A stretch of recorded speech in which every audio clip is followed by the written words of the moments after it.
Welcome to the good, the bad, and the sequel with your hosts, Doug and Jamie. All right, we are back, and this is the movie podcast where we're talking sequels, and we do it in two parts. The first, an interview with an actor or someone involved that made the film worth watching, and the second, a discussion of the sequel, what they got right, what they got wrong, and how it could have been better. I can't wait to talk about this week's movie because this is our first, big, well, yes, we did cover Jason, but it was teleporting Jason. This is a really pinnacle part of the franchise, I think, where he became an otherworldly character, and that's Freddy Krueger. And I really hope you enjoyed last week's interview with Lisa Wilcox, the final girl from this movie. She was amazing. Her story, how she got into acting, was so cool. But before we dive in, or maybe fall asleep like I did if you're watching some video, and Freddy got me. I hope you're not falling asleep. Well, last night, that's how I have these injuries. Well, but before we get into that, I got to introduce you to my partner in the sequel watching journey, Jamie Riccardi. Jamie, how you doing? I'm doing good, Doug. You know, I haven't seen the Nightmare movies since I seen them in the theater. So I saw them all in the theater. Wow. And I was always more of a Freddy fan than Jason or Michael Myers. And watching it now just, again, proves to me why I like him so much better than the other movie. Because with my daughter, I recently watched a bunch of the Friday the 13th movies, and they're so different. Yeah. So, yeah, I'm excited to talk about this one. Well, it's sweet because we have a guest. So if you're watching that video, you see the guest already. But if you're listening, we have Amy. She's so awesome to follow and interact with on Twitter. And I'll put all of her handles and everything, but it's at TV_fanatic_girl. But I'll put everything in the episode notes so you can follow her. But here she is, Amy. Amy, how you doing? Hi, I'm doing well. I'm so excited to be here, guys. Thank you so much for having me. And it couldn't have been better timing because HBO Max just put all of the Nightmare on Elm Street movies. Oh, nice. So I've been doing a marathon even before Jamie reached out to me about talking about the movie with you guys. I was like, yes, this is meant to be. Yes. I'm really, really excited to dive into the movie with you guys. Thanks so much for having me. Oh, wow. Now this is going to be a blast. Where does Freddy rank in your, slasher guys? Well, I mean, if you follow my posts at all, I'm more into Scream. So I really like Ghostface, and I like Jason a lot for Halloween. I have a 6'7" animatronic Jason that goes on my porch. So I don't want to, he's up in my attic right now, so he's going to hear what I'm saying. I am a fan of Freddy as well, and I actually really love the Freddy versus Jason. We got much later on. So, but now watching all of the Freddy movies, I'm going to say, I actually really, really appreciate his humor. I think it adds something different to the table. Have you always been a horror fan, or? I think more of Halloween. I just liked that in general when I was younger. And down the street, we used to have this guy that would dress up as Jason, and he would come out and run after all the kids. So I guess I just thought being terrorized was a normal thing. And there's movies I can actually watch, when I got older. So I just, became a fan from there. That's awesome. Yeah. So this is the Freddy, I would say, since you just did the marathon, the third one, he starts getting a little more. He has the one-liners, but this one, it is 80s action movie-esque. The lines he has for each person are so good. And I love the way the movie opened. It reminded me of Jason Takes Manhattan. The song in the beginning of the movie that Tuesday Night sings, it sounds like that opening track of Jason Takes Manhattan. It does. I loved it. It's in my rotation now. It's that good. You can see the growth in Freddy. I mean, I watched recently the first Nightmare on Elm Street, and I was more horror. It wasn't funny. The kills are more horror kills. They weren't silly kills. And, I mean, again, I know you and I discussed this. I remember Dream Warriors being the cool one, just because it was kind of they each had, if I remember correctly, they all had special powers and everything. But when I watched this one, I totally remember them, how much better this movie is, just because just the concept alone. I mean, it was pretty cool. And Robert Englund, top billed, which is, of course, because he is the guy. When it comes to all the other guys, you don't really know who plays them. At the Comic Cons, you see them, and you're oh, that's cool. And they're great. Kane Hodder's great at what he does. All the other guys I can't think off the top of my head. they're all great at what they do, but just what he does with this character is so amazing. Like in the second one, they didn't want to pay him enough, and the movies are doing so well. There's like 2 of the scenes that they show someone else in the Freddy costume that made it in the movie because they didn't have time to reshoot it. And they're like so bad. The way the guy walks is all stiff-legged. There's no character to it. Well, you know what it is? I mean, Jason and Mike Myers, they're very one-dimensional.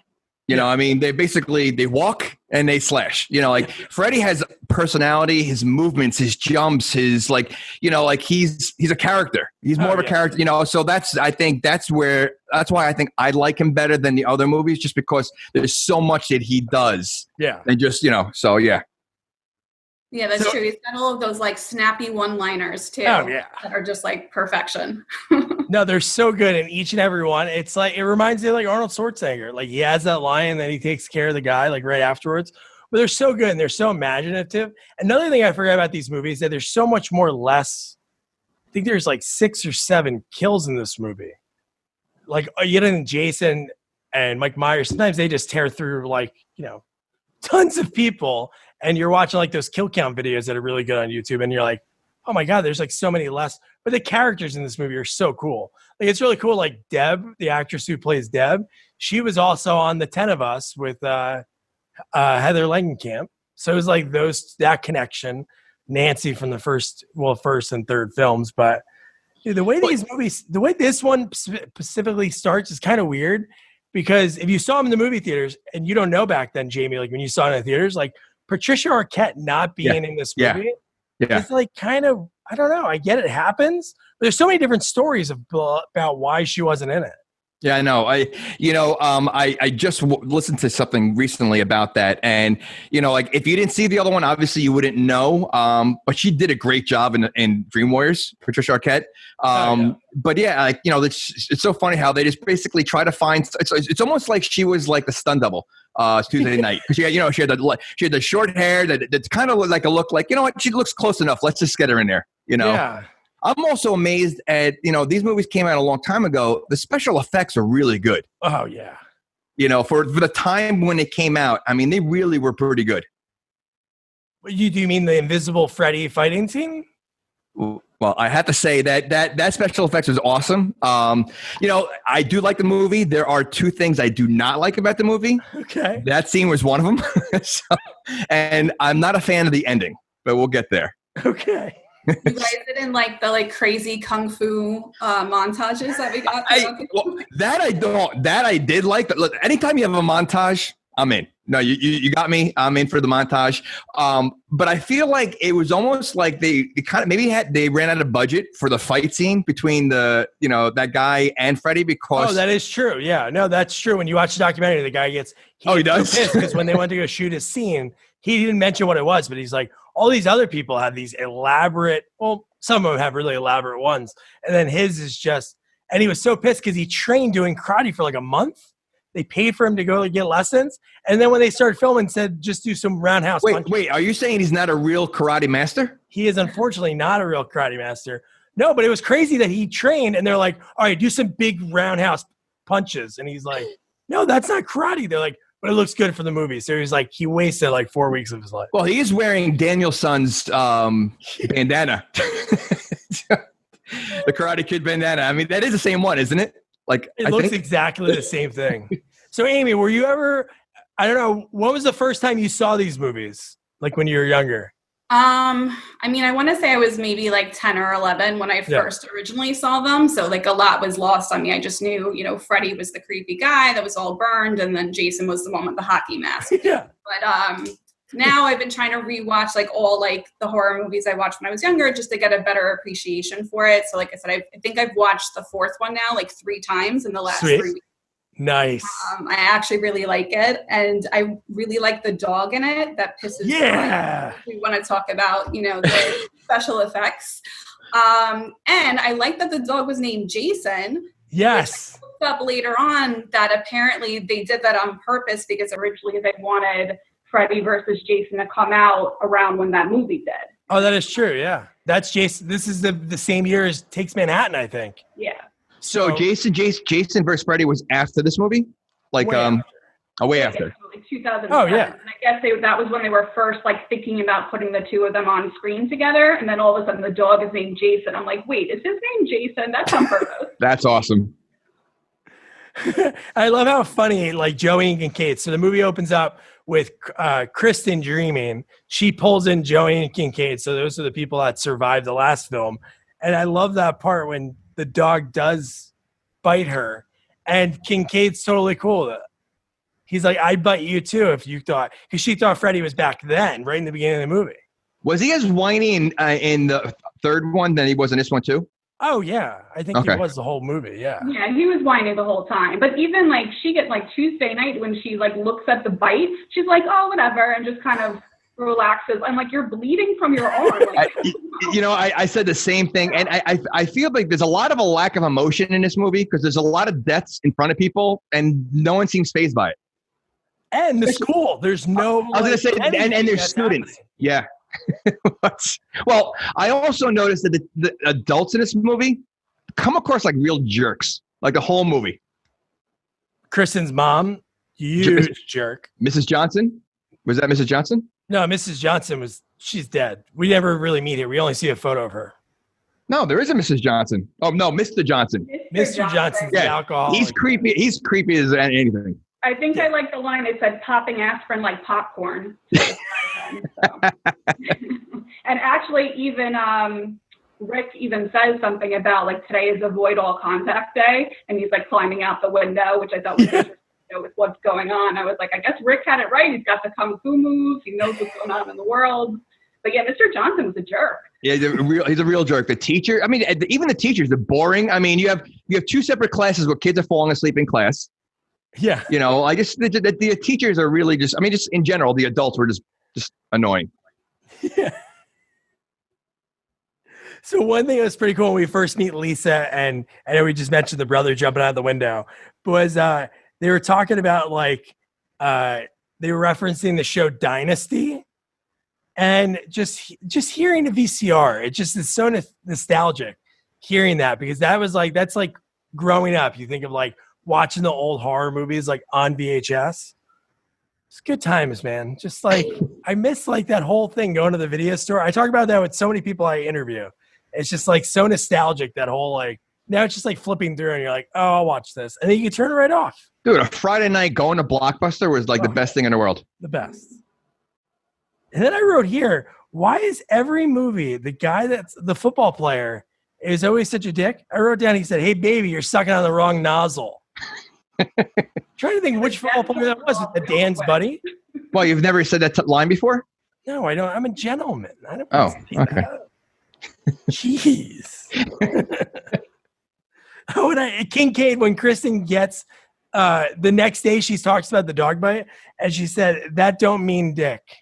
That's what he said to her at the locker. So it's cool that they had them back in it, but like right away, that's what's like funny about these horror movies, because there's never the director that goes to the next movie, or rarely a writer comes back for next movie. So it's like, even when Kincaid, the actor, talks about it, he's like, oh, look, man, I get killed on page 20. Well, he seemed angry at her, like, from the whole movie. Well, until he dies, spoiler alert. But he seems angry. Like, I mean, like, didn't he just go through, like, in Dream Warriors, they went through a tough situation together, right? Why is he so angry at her? I think because the whole way to beat Jason, the whole way to meet Freddy is like not giving him the power. Like in the first movie, she said, I'm not scared of you. And she turned her back on him and he fell through. So maybe they feel like if you talk about it, like bad luck, like, hey, if you talk about it, it's going to happen, which it happens. Well, he said that a few times too. He even said, like, if you keep pulling me into these dreams, that's how, that's what he thrives on. You're going to bring him back. And then even when he wakes up in the junkyard, he's like, you could tell, he's like, damn it, you brought me right back into this. Like, he knew at that point he was going to die. And his dog is the reason. His dog peed. Okay, so we need to get to the scene right here. So I totally forgot the dog has fire urine, I guess. Yeah. So has a burning, like, so like if you brought him to a vet, my dog, it burns when he pees. Like, is it like, so he might have, other issues besides, fire. I know it's corny, but like, you had to think the Jason movies, like, Like, how does Freddy come back in the third one? I'm trying to think of. I haven't watched Dream Warriors in a little while, but I feel like he's not gone because in the first one he's really not gone because he's not really alive. Yeah, right. that's true. I don't know. I don't remember him ever coming back to Ohio, but I mean, he was buried, I guess, in a car, or was that what that was, or like, I think they buried him in End of Dream Warriors, like in the ground. That's why he was all bones and everything. I guess they burned him again. Can you burn him again? Can you burn him more? Well, I don't know. Can you? It's like if you're wet, can you get wetter? I don't know if that's. But I think that kind of falls apart. So it's like, okay, they're burying him, and then all of a sudden we're moving to he sees his reflection, and there's no more evil, and now. Yeah. Well, so I mean, I think there's a stretch with how we banish Freddy, like each movie. They just kind of make it up as they go. But I think it's very unique the way he came back. It's not like electricity, like Jason, lightning bolts, so it is at least a little unique in a way. But I didn't like the way Kincaid died. So he's like screaming for Joey and for Kristen to come help him. And they had a really cool shot when it pulled away. And I don't know how that was a really cool camera trick, the way they did that. They pulled away, but then I didn't like the way he died. He didn't even really get to fight him. He just got punched, stabbed in the stomach, and that was it. Yeah, but I was annoyed at him because he got mad for what's her face to pull him into her dream. Oh yeah. So now he wants to use her to come in his dream. Sorry, doesn't work that way. You can't. I don't want to go. Pull each other into the dreams, and then they're like, "Sorry, now this is kind of like your burden to bear." Like Kristen even eventually does that to Alice. Like poor Alice is just like tossing and turning in bed, and she's like, "Sorry." I'm so sorry, Alice, and she just looked like, "Where the hell am I?" Well, I think she has her other. That's the one at the end, right? That's the main one, Alice. Alice, yeah. Okay. Lisa Wilcox. Okay, so she has her own issues to begin with. Like, she's almost like I don't. She reminded me a little bit like she had an evil, like she's like a Damien on the inside a little bit. Like she had that evil inside of her because again, nothing fazed her. She was a little oddball. She had these daydreams. There was something more to her than like they really let out. Yeah. I don't know. And I think that's why they set up everything with her father, the way he treats her, even she's having like kind of hallucinations then, like she just wants to tell him off and never can. And then she has this speech about how she talks about dreams were the only thing she's ever had to rely on. So this was like basically like her calling in some way. And then we get the awesome moment that I hope you guys want to talk about where Kristen is like, "You need my power." And it was very like She-Ra, He-Man, like by the honor of Grayskull. Light that kind of shoots out, and then all of a sudden she has this purpose and destiny. Yeah, and it's weird because it touches Freddy, it goes to Freddy, it goes through, and then goes from Freddy to her. I didn't know if Freddy could like intercept it. No, and that's what it was. Like I guess that was the start of it, right? I mean, that's once she got the power, she was able to absorb everybody else. Right. Yeah. And because it bounced off of Freddy, that's why she started getting a piece of each person each time, where all of a sudden she knows how to use the nunchucks. Like bites the dust. So that's how they kind of explain that, which was cool because it made the movie a little bit different than. Sure. Yeah. Now, do you think Freddy, so in Dream War, again, I don't remember Dream Warriors, but she had the same power of pulling people in, right? Like, but I think she, or I guess, what's her name? Kristen. She was more aware of it. Like I feel like I forget the names. What's the Alice? Okay. I feel like Freddy was taking advantage of her. Like she totally had no clue what was going on. So like he saw right through that, and he was able to, again, that's how he basically controlled most of the movie because he was taking advantage of her the whole time. Yeah, the one time he basically, when he's at the diner, which I'll get to more in detail later, but he goes, "Who do you got for me?" Yeah. And he's like eating the pizza souls. And then she like just like stares off, and then we see Brooke Bess, Deb, like working out, and he's like, "Thanks." And he just disappears. Which I love again after he kills Kincaid, he says, "1 down, 2 to go." And dude, I absolutely love Joey's death scene. I always thought as a kid that was so cool. It was kind of freaky, like the whole waterbed thing. And to shoot the scene, if you ever watched Never fall asleep. It's on Shudder if you have it. Dude, it is so cool because they have a guy that's in the Freddy outfit as a stuntman, and he's in like the scuba kind of gear in a way. But it took like 6 hours to shoot, just him coming up. And the guy's like, if you're not going to effing do this right, he was going nuts on Rennie Harlan. But I guess it was that hard to shoot. But man, look, the special effects were awesome. I mean, it looks but didn't Johnny Depp die a similar way? He had sucked into the bed and it spit everything out. Okay. You just had the whole like aspect of, okay, like the woman you're fantasizing about from the poster is now, swimming under your waterbed and you're not suspicious at all. But then that's when we were talking about before with Freddy's like one-liners and he goes, how's this for a wet dream? Like, yes. And they always dub this movie, like everyone that was worked on the movie. If you look at the first, the second, third, this one is more like they call it the MTV, Nightmare on Elm Street. And then in that whole scene, it's MTV playing in the background, and it's on loop because when the mom comes in to look for him, and she's like, "Where are you?" And then she pulls the sheets, and he's dead under the. How do you explain that? How does the coroner explain that? Well, I mean, we also had to, again, we've discussed this many times. This was filmed in the 80s. They had to show 80s boob at some point. Oh, yeah, I know. And that was the 80 boob. Amy, we say this, every single 80s movie, it's like it's in the clause. At some point, there has to be some kind of nudity. Right. It's either skinny dipping or you take a shower when you're already completely clean. Yeah. Every 80s movie. So there you go. That's so great. All right. So now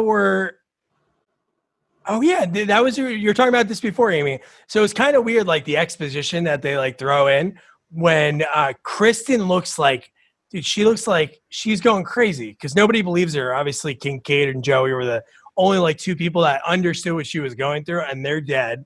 They weren't in class when she got there, and she's like chain smoking cigarettes like crazy. And then Alice tells her about my mother used to tell me about the Dream Master and like.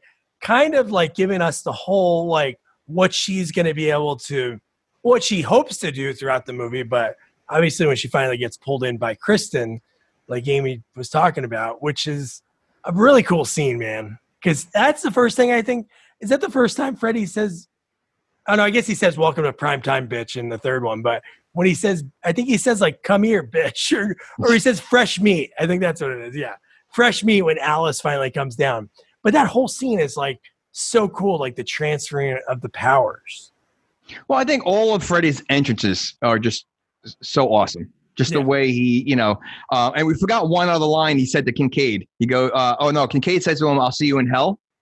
And Freddy goes, tell him Freddy sent you. That's awesome. How about when Kristen gets, when she passes out in class? When Rick's like trying to help her, he's like, it's okay. And she like slams her head against the wall and passes out. How about Robert Englund in drag? How creepy was that? I mean, he pulled it off like really well to the point where I first said, is that him? And I'm like, yep, that's definitely him. Absolutely. You had to do a second look for a second because you were like, what is it? It's just a really ugly woman? But then you look again, it's Robert. Hey, you want to draw some blood? He has all the vials on his fingers, which is so cool. And then she was saved by the smelling salts. And so the next thing we see is her mom, who, it's crazy. I don't know if you guys ever knew this, but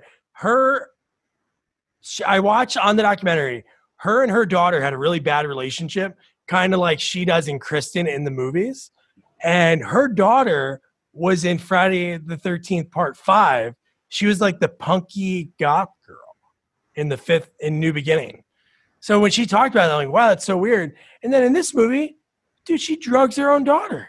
Oh, again, creepy adult. Sad. And well, how about the way that she was honking the horn, making the kids leave the house, right? Like, I mean, the adults were jerks. Yeah, that was rough, man. Just for the mom to do that. And she was responsible for the killing of Freddy. So she knows that this is real. And how bad is that? The daughter says, you just murdered me. Or what'd she say? You just killed me or you just murdered me? Yeah. Stumbling up the stairs. So I wrote down, when she was stumbling up the stairs, why was she trying to grab a coat? She tried to put a coat on from her closet and then she just collapsed and then Well, that's true, because then she also picked up the phone, and I'm like, there's no way she's hitting any number right now. So wait, so she grabbed the jacket to make a phone call. She was that loopy. So we talked about the whole transfer to Alice, but before that, so when they were at the house, I forgot about this. It was so weird. So when they were like talking about Freddy and like everything about the house, why did they show like a POV coming from inside the house? That couldn't have been Freddy because he's only in the dreams. That was weird. They showed like a peering from one of the windows, like somebody peeping, but Freddy couldn't be peeping. It was probably Mr. Johnson. Yeah, what a nut job that guy is. Unbelievable. So where are we at now? So Alice, oh, dude. And then Freddy says, hey, Alice, come to daddy. And then when he tosses Kristen in the fire, which is pretty cool. So her face is like super burnt. And then when she goes back into present time, they show like her mirror where she had all the photos of all of her friends in the movie, which is really cool. And she takes them off every time and she kind of changes a little bit. But how about the postcard that said greetings from hell? And he's choking Kristen, which is such a cool thing. Like I said, that's and like the scene right before at the beach where she froze and you have Freddy putting the sunglasses on. Oh yeah. And then, oh yeah. Yeah. How'd you skip that whole part? That's like the best part of the whole, like one of the best parts of the movie. You kidding me? Is, yeah. The Jaws. I don't know how I skipped over that. Yeah, the Jaws, shark fin. And how about like somehow that sandcastle that the girls building explodes and then Freddy comes out and oh dude, when he puts the shades on and then stomps her head into the sand and she just slips away, that is so cool. Just that entrance alone, just when he comes out, and that was so awesome. Yeah. Well, I thought it was going to go a different way, though. I thought, like, seeing that, I thought she was going to die on the sand right there with the claw coming through the sand. Oh, yeah, that would have been pretty cool. So Alice is, like, super different now. She starts smoking in the bathroom. She's like, I don't even smoke. Where'd she get the cigarette from? Oh, yeah. You know, I mean, she said, I don't smoke. You know, like, where'd she get it from? Maybe she was wearing Kristen's coat. When they went to the house, she grabbed it. Which, what does Kristen's mom do for a living? That house was huge. It was massive. And they knew that there was a fire before the mom did because they were like in that room first. What was the mom just like half passed out like on a bottle of wine? Maybe she took some of the sleeping pills too. Maybe she did. I mean, she did have, obviously she had a lot of them. So, you know. In her purse. In her purse, yeah. So one thing, Amy, we always notice in these movies is when the extra actors that they find, sometimes they're like so bad. And the teacher, when they're getting ready to take the test, the teacher says the line. It was probably just like one take. And they were just like, well, I don't care. Do it again. She's like, you got 40 minutes. So good luck and go for it. I would love to have that, bro. I would love to have one line like that in one of these movies just to go back. It'd be so rad. So where are we at? Oh, this is it. This is one of the best scenes, and I have the poster.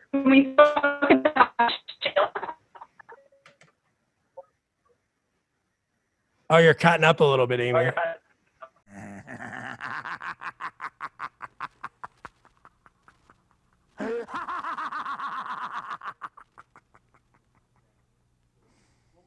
Okay, so we lost Amy, but we got her back. She just didn't use the video because the storm's really bad that were coming through, so she was a little wonky. So we said, hey, just go audio only.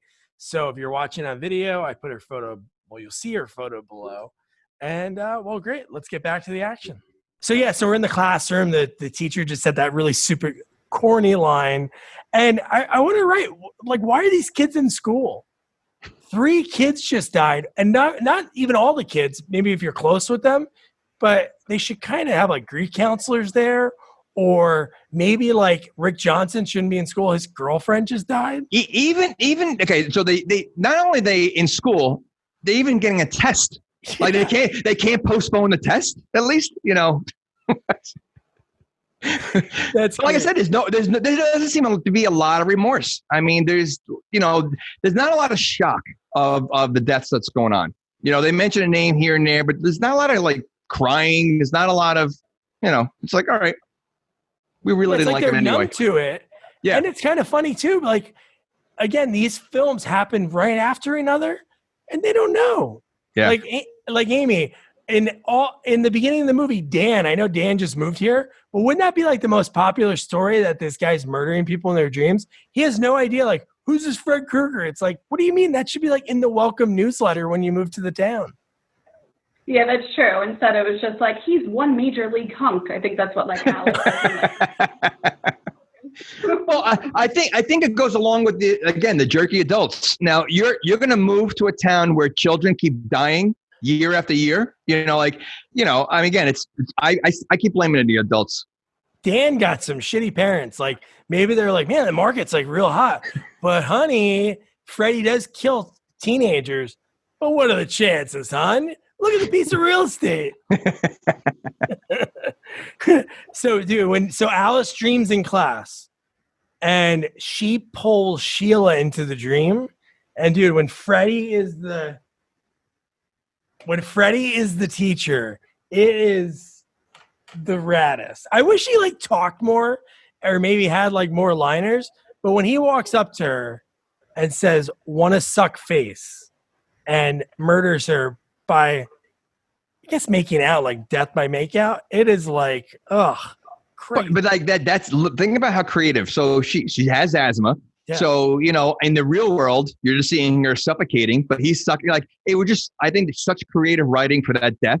I think it was such a good idea, Yeah, I think that was one of the most creative ones that we saw. And Sheila is like, I really think Sheila deserves better, because she like stands up to him, we want a face, and she's like, no. And she doesn't even care. Like, she's about to die and she still kind of like holds her own. And then plus she has that cool bug zapper that comes in handy later on that she gets. Yes, she made herself. She was like, I was up all night cramming for physics, and I made Deb this bug thing because she hates bugs. Which, again, we should mention that. She's eating, what is she eating? She's eating something, and there's like a cockroach in her food. What restaurant was that? Was that from the diner they worked at? You mean the one that everybody seems to go to or work at? Well, I think it's the only diner in that town. It seems that way. Well, this movie has every personality cliche possible. It has the quiet, shy girl, has the jock, has the tough guy, has the nerdy girl, has like, the slutty girl. Like, it has every cliche possible. Who's the slutty girl? Deb? The one that was lifting 5 pounds, that talked how strong she is. She reminded me of, what's her name from Saved by the Bell? Yes. Oh, Tori or something. Tori, yeah. Well, don't forget, she's the one that said at the diner, "Oh, your shift's over. It's my table now." Yeah, she wanted Dan. Yeah. Yeah. So she's a slutty one. Yeah, that was not nice. But then Dan shows up to buy gum while Alice is working. So Alice is like a few days in the future, and she's like been working double shifts, not sleeping. And the thing was, Dan really liked her because he had a date in the car, and he was flirting with Alice inside. The date's like, Dan, we're gonna miss the movie. I don't know, man. If I was her, what? You know what? Maybe he was a slutty one. He was. And you know what? Maybe he was a slutty one, and the other girl was the jock because she was lifting. Yeah. Oh my God, dude. So here's another like weird exposition like that they throw in there. So the guy that's the producer of all these movies and was like a big head at New Line, Bob Shea, he plays the teacher, and they just happen to be teaching about dreams. And one of the lines was, he was talking about skill dreamers. And this is when Rick passes out on the toilet. That was a tough one.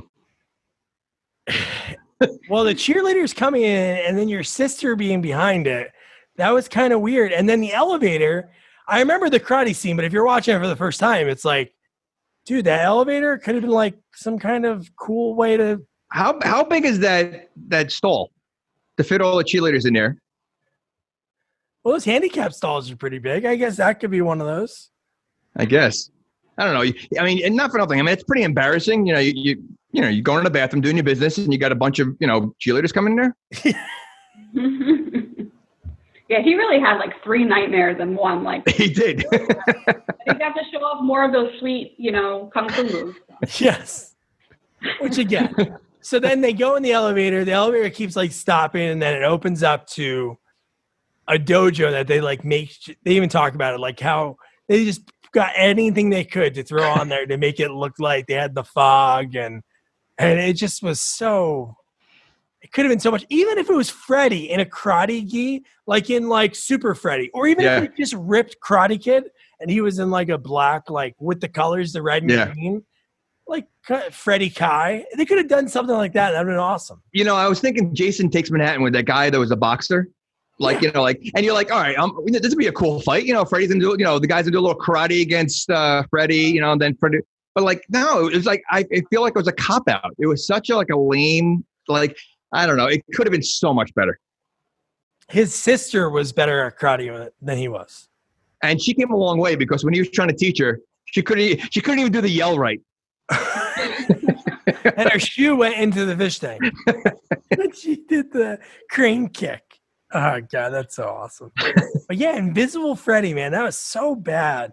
Yeah. And then we talked about Dev being like tough. One of her lines was, again, after like 4 people she knows very well dies, she goes, I don't work out every night to get beat up by some night stalker. It's like, dude, it's not that easy. Well, that's my point. So she works out every night, but if you look at the bar that she was using, they look like it was like 2.5 pound plates on the end of it. Well, she does also have that hardcore bracelet that she gives over to Alice. You know what? That is true. That is, I guess if you wear a hardcore bracelet, you don't have to lift a lot of weights. Yeah. She wears like a cool leather bomber jacket. I don't think that goes with the spike. I think that'd be like more like a goth girl, like the girl in the third film was more gothic. Yeah, but that was 90s, right? No, it was 80s. Oh, yeah. They're like, let's throw in the spike thing. Whatever we found in the in the chest. In the thrift shop. Dude, and then Lisa, when she starts training with the nunchucks and like. Well, that montage I did like. The song was great. Yeah. I mean, the music in this movie is very good. For what it is, it was very good. Yeah. And like I mentioned before, like Amy on her Twitter account, which is awesome, she posts like all these things about like one was, I think, who's your favorite like final girl in horror? And I always say like Neve Campbell and Sidney Prescott. But man, her change from the beginning of the movie, even up until this point, it's hard. And she was only in a few things before this. This is her first, like, obviously this is a huge role. And just the fact that she nails it. Like, you believe it throughout the whole way because she's really timid in the beginning and shy, and she's just like more. She was kind of Carrie like in the beginning of the movie. Yeah. It kind of looked like her, like plain Jane. Which, by the way, we forgot this one part of Mr. Johnson when she was leaving the house, and he goes, "You're not walking out wearing that." She was like fully dressed. Like I don't know what, like a nun. She looked like But that's she went from that like shy, reserved person to like this badass, like kick-ass girl, and that was a great transformation. And even like with the montage, like at first she used to have all the pictures covering the mirror so she could never see herself. So then of course now she takes down each picture. She has a bit of them with her, but then she's looking at herself, like finally believing within her own capabilities. So it's a big moment for her. Oh, a huge moment. And I think that was a great part. Just again, and I think the song just went perfectly with it. Like, it was such a good choice. Yeah, and then her dad says, you're not going to leave this house because she was supposed to like meet up with Dan to be able to go protect Deb, right? That was her. Yeah. She wanted to protect Deb. So then she doesn't know. We really don't know it, that she really fell asleep. And then she sneaks out like her brother would, and she goes to the movie theater, and the movie that's playing is Reefer Madness. And I think the other thing on there says, the other movie was something like Lonely Girl or Loner Girl, but Reefer Madness is the movie that made New Line all their money.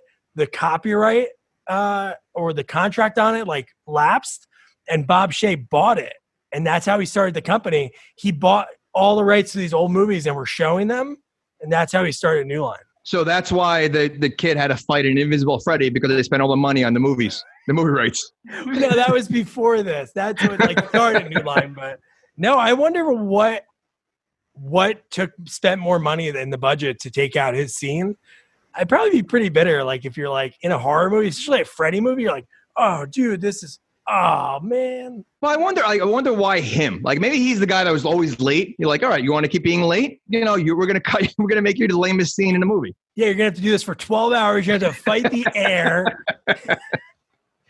I was hoping that when she was leaving the house and the father said, where are you going? I was hoping she was gonna kick him. Oh yeah. Like something. Like she should have been able to do something to him. Nice little roundhouse.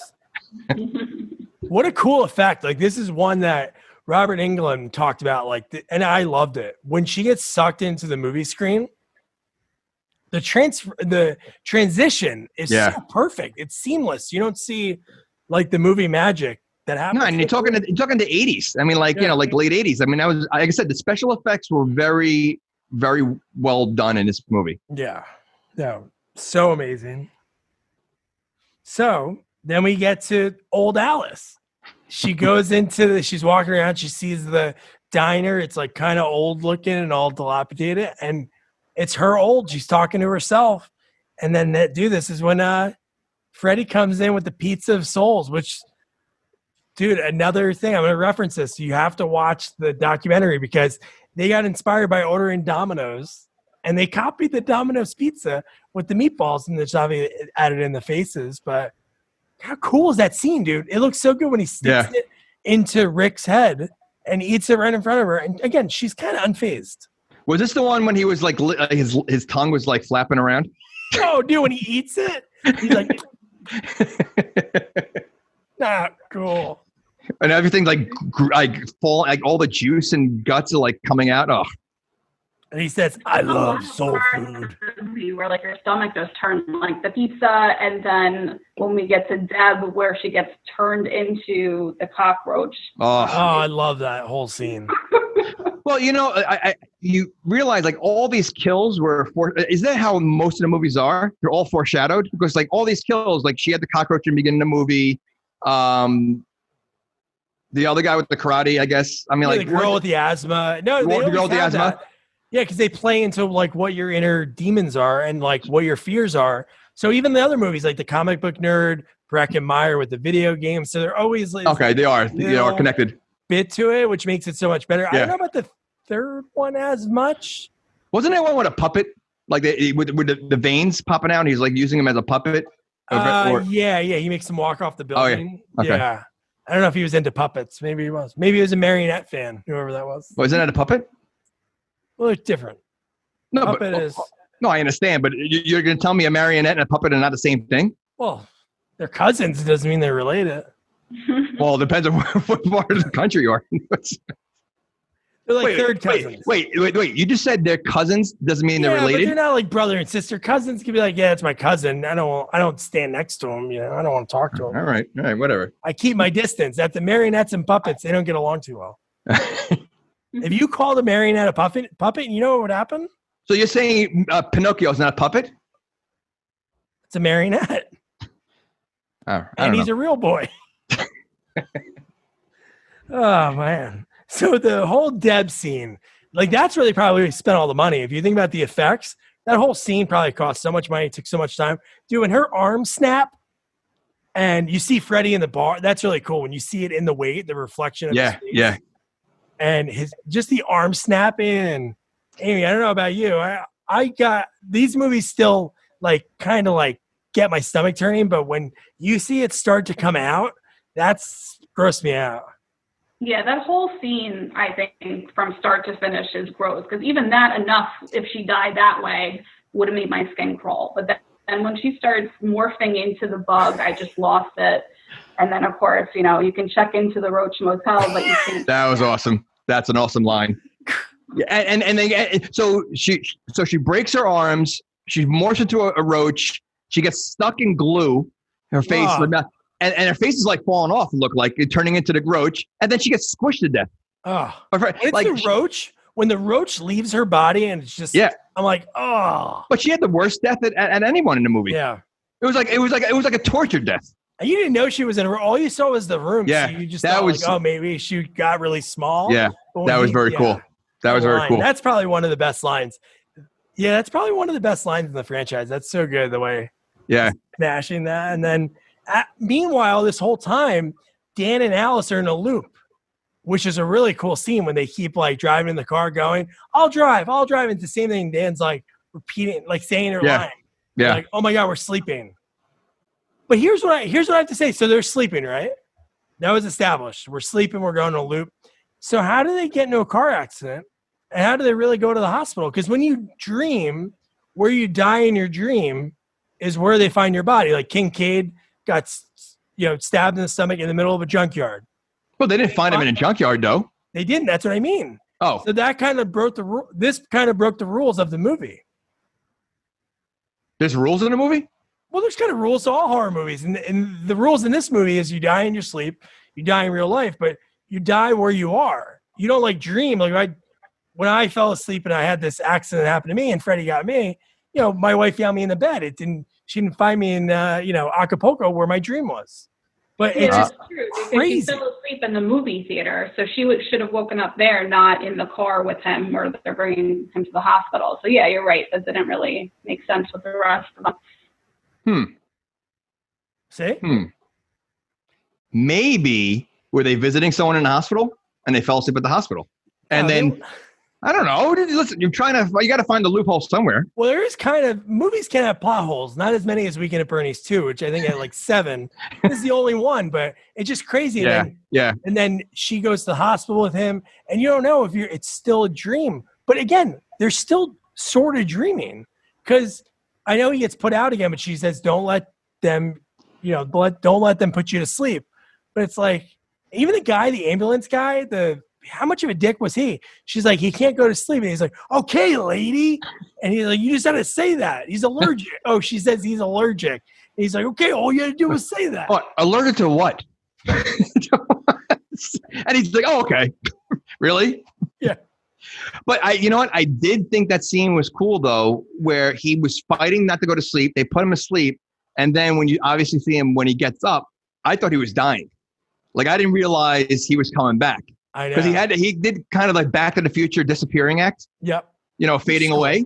Yeah, very. So I thought Freddy got him. And then the fact that he woke up, I thought it was pretty cool. Freddy in the emergency room was pretty cool too, because you only saw his eyes. Like as the nurse, we saw his whole face, but it was like just that, and his eyes. Like, well, he's been a trickster this whole movie. I mean, he's a nurse, he's a teacher, he's a doctor. I mean, And she's getting ready. Now Alice is getting ready. Dan's in surgery. He's in good hands, she thinks. Oh, because she says, when are you going to do the surgery? 15 minutes. So she tries to look at her watch. She goes and she grabs all the things.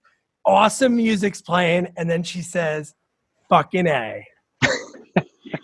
That was so cool because that was not her character. She was a shy, timid girl, alcoholic dad. Her brother was the character, the outgoing one. She was the introvert.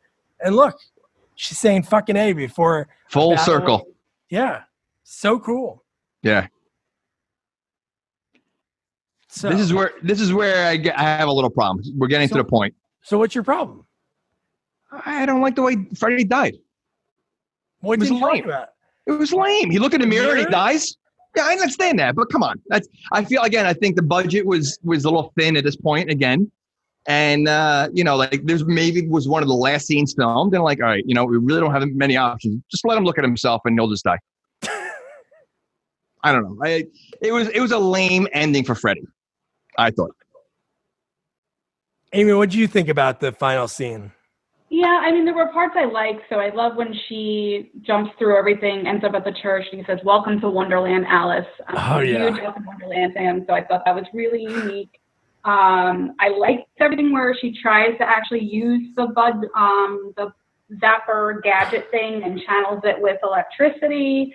And then she hears the Dream Master chant and all of it comes full circle. And she says, evil will see itself and it shall die. But I kind of agree with Jamie a little bit. It is a little cheesy, and then you just show him the reflection. That's it. I mean, if it were that easy, like Nancy wouldn't have had, the coffee machines under her bed for so long as she did. I mean, it just seemed like a really easy solution to get rid of Freddy. So Yeah, I love Freddy. The parts that I do love is after the bug zapper and he has like the hole in him and then it cinches up, which is a cool scene too because you see through his body to Alice, so that's a cool effect. But when he goes, I am eternal, I'm like, wow. And I don't like the way it ended, but the ending, if they could have got there a different way, not with the reflection, but dude, that friggin' scene with the arms of the souls coming out and grabbing on and like, dude, that was pretty cool looking. To get to there, it was like a little like clunky, I guess. Well, I wonder if corny, but I wonder if they were using Alice in Wonderland because Alice, I think the original title was Alice Through the Looking Glass. Yeah. Through a mirror. Her name is Alice. She's the mirror. Like, I don't know if... movie? Huh? Did you write this? I did write this. 12-year-old Jamie writing. See? I don't know. Again, I think it's just like some of the other scenes. Like, there was so much potential, and there were so many cool parts to the end. I just think Freddy deserved better. Very kind of you. He had so many cool kills for everybody else. Why couldn't he get one? No, I know. Yeah. No, he should have had something. I don't know. Does he really have any cool ones in any of them? Well, he gets burned alive. I guess they're always so hard. Even Friday the 13th, is there really an ending to, I guess, chapter 4, the final chapter has a cool ending, but all the other ones are always like, throw this thing around, put him in the bottom of the lake, and then I don't know. It's just so hard, I guess, to kill these guys because it's like Scream, which Amy loves. Like, I love those movies too. Like, they're mortal people. They're normal, like you or I, and they're easy to kill. It's normal. So like in these movies, these are like kind of like just like these. Well, you have to start getting creative of how do we kill them. But not for nothing, none of them work. So every time they try to kill them, they keep coming back. So whatever they're doing wrong. But I love the ending. I do love the fact that not how they got to the ending, but I love Alice kicking Freddy's glove to show like he's done. And dude, I love that they always did this, even in the first one that Wes Craven didn't want to do. He's like, this isn't a franchise. I don't need to see that ending scene with the Freddy convertible and the green and red top. But in this one, we saw his reflection in the fountain for a second. Pretty awesome. That was pretty awesome. I thought something else was going to happen, but because they've done it in all the other movies. Yeah. But So we had Alice and Dan were the survivors of this film. So we'll ask our guests first. So Amy, what did you think of Nightmare on Elm Street Part 4? I really like this one. I mean, if I rank all of them, I love the first one the most, followed by Dream Warriors, the third one. And then I actually really like Wes Craven's New Nightmare later on. Oh, yeah. But then I would rank this one almost like right up on par with that. This one's, because it's kind of the same thing. We know what to expect from Freddy. But again, we get a little bit more of the humor, like more confidence from him, like the snappy one-liners. The death scenes are really gruesome. And then there were some, the different parts with, this I give you my power, and then, her crossing over with the souls and all of that. It's just a different take on it. So I actually really enjoy this one. As anything's better than the second one. So.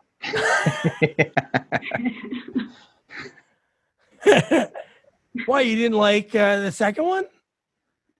I mean, it might be one of like the worst movies I've ever seen. The second one, I don't know, whoever the actor is that played the main guy, like screaming like a woman the whole time. It just threw me off. There's a good documentary that just came out about that because he's like the first like male scream queen, and there was a lot of crazy things because he was in the closet at the time and he didn't know what the undertones of that movie were, even when they shot it, and then afterwards, the documentary is all about the second movie.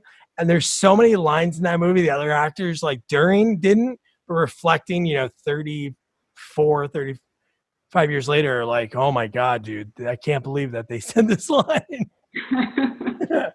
But yeah, no, so that's great. So Jamie, what was this for you? Were you happy that we finally did one of these? Yeah, like I said, I never really watched all of the Halloweens. I never really got into Halloween. Friday the 13th, I saw all of them. I saw all of Nightmare on Elm Street, and I've always liked Nightmare better, just because, there's no rules when it comes to Freddy. And you were talking about rules before.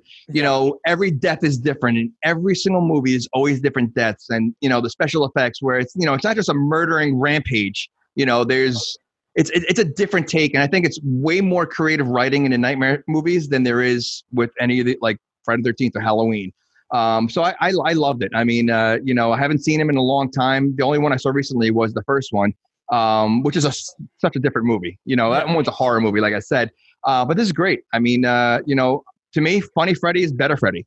That's what I want. And they gave everything. So I would definitely recommend this. Oh yeah, this is like the one that I've always remembered because it wasn't the first one I saw. I saw the first one like when I was way too young, like 6 years old. I couldn't sleep for like weeks. But this movie is just like, go watch it. It was like it was enjoyable because you love, like Jamie said, like the way they can be creative with these movies. And again, I don't know if they can make the ones like this now because people might think it's too corny, but I thought it was so cool. Like, him using their fears in the dreams. And do they get ridiculous when he's Super Freddy? Maybe, but in the next movie, but it's still like so cool that I also think, Freddy's like that horror character that you kind of root for in a way. Yeah. You have a lot of these characters are unlikable, and you root for like, all right, how's he gonna kill this one? Like, like you get excited, like I like he's a funny guy, he's like a regular guy, like you can have a beer with, and I think Freddy, I think that's part of it is like he's a likable horror guy, Yeah, there's no jump when it comes to Freddy. There's like not a lot of jump scares because you're already in the dream and you kind of know what's it's gonna happen. Like within that, like Jason, they're like leaning against the wall and then machete through the head. But it's more gross than jump. Yeah. So I think this movie was obviously, I love this movie. And it was so cool. Like from this, Rennie Harlan blew up. After the opening weekend, he went with Bob Shea, went to the movie theaters, watched it with like random crowds, and the reaction was so big. Monday morning, he wakes up to a message from Steven Spielberg congratulating him. And then from there, Die Hard 2, and then look at his IMDb. And then that's awesome. It's mind-blowing, like what he did in his career. And I know Amy kind of mentioned it earlier, but in the credits, the last person, Jake the dog, or Jason the dog, and then played by a dog named Jake. Yep. That's so awesome. Well, Amy, thank you so much for joining us. It's been so much fun. We had the technical difficulties with all the bad weather, but so cool for you to hop on. Yeah, thank you so much for inviting me. I'm a big fan. I'm actually listened to a couple episodes so far. I'm going to listen to more. You guys have a really unique show because there's so many movie reviews and podcasts out there, and I just think what you guys are doing, giving love to the sequels, letting them step out from the originals is just really unique and different. So thank you so much. I'm humbled that you guys asked me, and you guys are a lot of fun. Sweet. No, it's a lot of fun. That's why me and Jamie started this, because sequels are like such a unique beast, and it's really cool to be able to, and the fact that we are lucky enough to talk to people that worked on them, it's so cool. All right, so that is it for Nightmare on Elm Street Part 4, The Dream Master. Thank you, Amy, for joining us. It was a blast. I put all of Amy's links below, her Twitter, her blog, and where you can find her book on Amazon. Now to business. Next week's interview is pretty rad. And there's a coincidence because he was actually on an episode of Freddy's Nightmares. And that is actor Stuart Fratkin. Stuart was so much fun to talk to. He has so many big shows that he was on and guest starring roles in the 80s. And of course, we had to talk to him for his role of Styles in Teen Wolf 2. So we got a lot of behind the scenes. He took over for Jerry Levine, who did a pretty good job in Teen Wolf. But man, Stuart, he was pretty awesome and just a great guy to talk to. So don't forget to check that out next week and subscribe so you don't miss out on any of our episodes. Review, rate, share our podcast. Follow us on all social media at Sequels Only. And don't forget to check out our website, sequelsonly.com. Good night. Good night.